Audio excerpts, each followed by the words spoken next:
Why, hello there. Thank you for sticking around. I thought I would talk a little bit more about some theoretical concepts I did not talk about in the main video just for time reasons.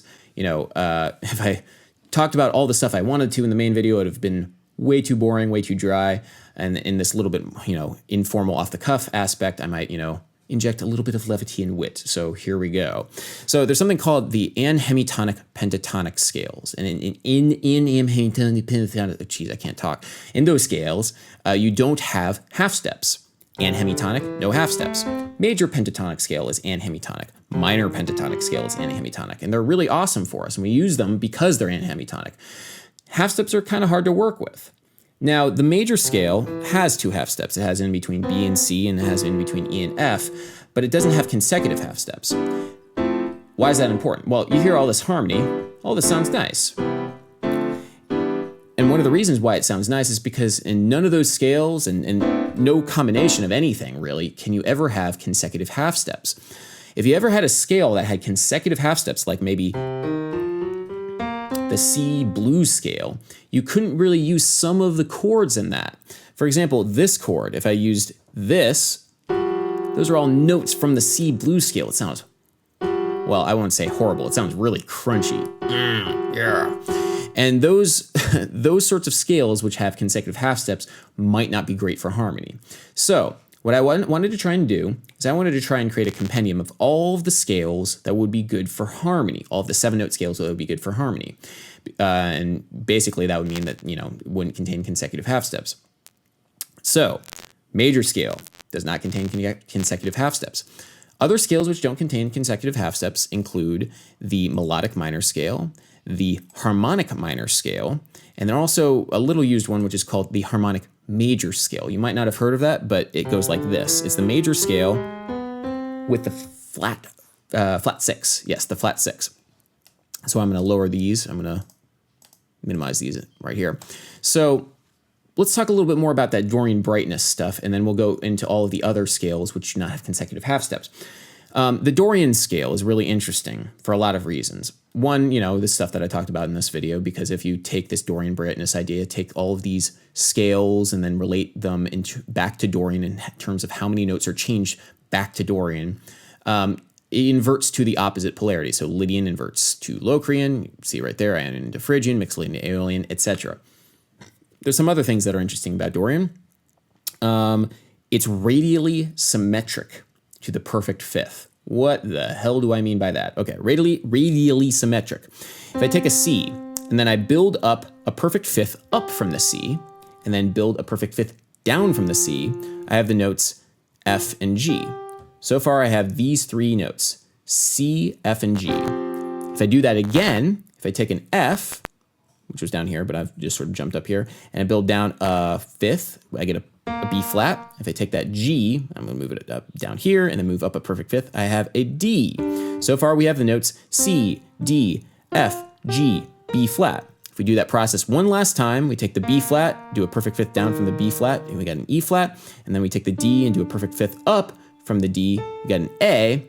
All of a sudden we have a Dorian scale. Oh my gosh. So we say that Dorian is radially symmetric, and oddly enough, that's also how the Pythagorean tuning comes about. Pythagoras of, the Pythagorean theorem came up with this method of tuning scales based upon perfect fifths going out in opposite directions, and he basically would create a Dorian scale. So Dorian, as sort of the basis of harmony and the basis of like brightness and balance in this sort of weird, system, has a long history. It goes back to the ancient Greeks. And if you listen to it just sort of with an ear for brightness, ear for light and dark, the beginning of the scale is kind of dark, and then it kind of lightens up a little bit towards the top. So it's a nice yin-yang balance of bright on top and sort of dark on the bottom. Awesome. Okay, so Dorian as the center of the major scale is awesome, but it gets a little bit more deep than that, because if I take up this melodic minor scale, bring this stuff up, you see all this stuff? This is all the brightness back to Dorian. In other words, these are all the notes that you need to change in Lydian sharp 5, which is the 3rd mode of the melodic minor, in order to get Dorian in this direction.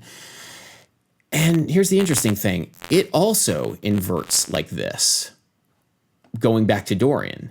So Lydian sharp 5 inverts to Locrian flat 4. The opposite polarity, again, this is all arranged by brightness relative back to Dorian in the major scale. Interesting. The plot is thickening a little bit. Now, notice, I just wanted to make one point, observation, I should say. The way that I've named the modes of the melodic minor and all the other modes of the other scales without consecutive half steps is based upon the Greek mode and then, an alteration to that. So this says Ionian flat 3, like the Ionian scale. I don't know my major scale fingerings on keyboard clearly, but that's the Ionian scale, but with the flat 3. So in other words, the melodic minor. I know it's kind of a weird thing. Oh, crap. Look at that. Look at that. This is why you don't click on things in Sibelius, because then it ruins everything. Anyway, that's the whole thing with melodic minor and Ionian flat 3. Nobody actually calls it Ionian flat 3, but, I'm just sort of trying to be internally consistent here. So everything is the modal name and then the alteration. So, all right, this is cool. Modes of major scale, modes of melodic minor. Let's see what happens to the modes of the harmonic minor. Okay, we got Lydian sharp 2. Oh my God, this Dorian brightness thing. +4. Does that invert to Locrian flat 4, double flat 7? No. Interesting. Seems to be a problem here. It doesn't fit into this nice sort of system we have about it inverting back and forth. This is where stuff gets a little Twilight Zone weird. Modes of the harmonic major. Lydian sharp 2 inverts to Locrian double flat 7. It's a cross relationship between harmonic major and harmonic minor, and I have no idea why this is, guys. This is just one of these things where I'm like, oh my God, the patterns are like there, and I don't know what's happening, but oh my God, and then you start seeing the number 33 everywhere or whatever that Jim Carrey movie was. But yeah, it's the cross relationship. Lydian sharp 2 inverts to Locrian double flat 7. Ionian sharp 5 inverts to Phrygian flat 4, and vice versa. And again, this is all based upon a comparison back to Dorian. And it's this weird cross relationship. Lydian blah, cha-da, blah, cha-da, blah. And, these center modes, I write these as 0. This is not really 0. There are no notes changed from Dorian, but it's the relationship back to Dorian, as if, so from Dorian to Mixolydian flat 2, you've lowered the D here to the flat 2, but then you've raised the third. The flat 3 is now the normal regular 3, so it's kind of a net brightness increase of 0. But you notice here, this is really interesting. It doesn't invert back to itself like Dorian, but it inverts back to Aeolian natural 7, which is, the harmonic minor scale. Again, stop it, Sibelius. Why do you do that? Bad dog. Anyway, so that's cool. That's weird.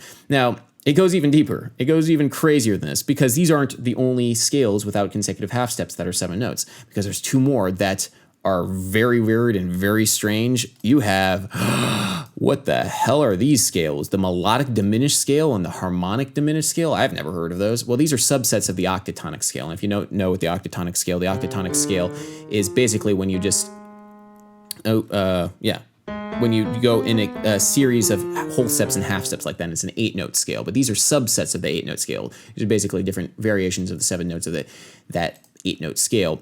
And it's the same thing. It's the same weird cross relationship as harmonic major and harmonic minor, that harmonic major and harmonic minor have.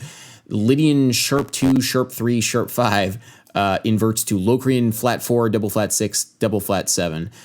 These are pretty intense modal names. Nobody ever actually thinks of these modes this way, or these scales this way, but it's fun to sort of name them. +6 brightness. Holy crap, that is a bright scale.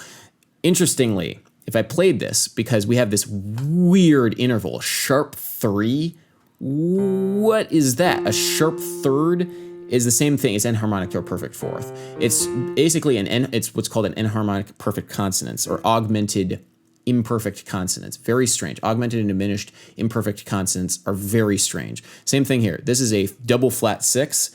6 is an imperfect consonants. Thirds and sixths are imperfect consonants. And that is a diminished sixth. It's the same thing as a perfect fifth. And so it's really strange once we get into these absurd scales for harmony, because this whole idea about brightness, remember, we're trying to talk about acoustic phenomenon of brightness. Something sounds bright and happy, quote unquote. Something sounds dark and sad, quote unquote. But once you get into these really extreme scales, there's only flips. If I play my Lydian sharp 2, sharp 3, sharp 5 scale, it almost sounds dark, especially in the beginning. It's like the beginning of a blues scale almost. Very strange stuff here. Anyway, this is the sort of thing that I've been thinking about a lot in the 6 years since I started looking at all this stuff. It goes pretty far, but I remember I abandoned this because, this at a certain point is kind of just navel gazing. I didn't really actually, it's fun to look at these patterns. I wasn't making music with it though. And the music I was making with it, I didn't really like it so much. So I decided, well, screw it. I am going to take those I am going to use that harmony that I, was expressly avoiding.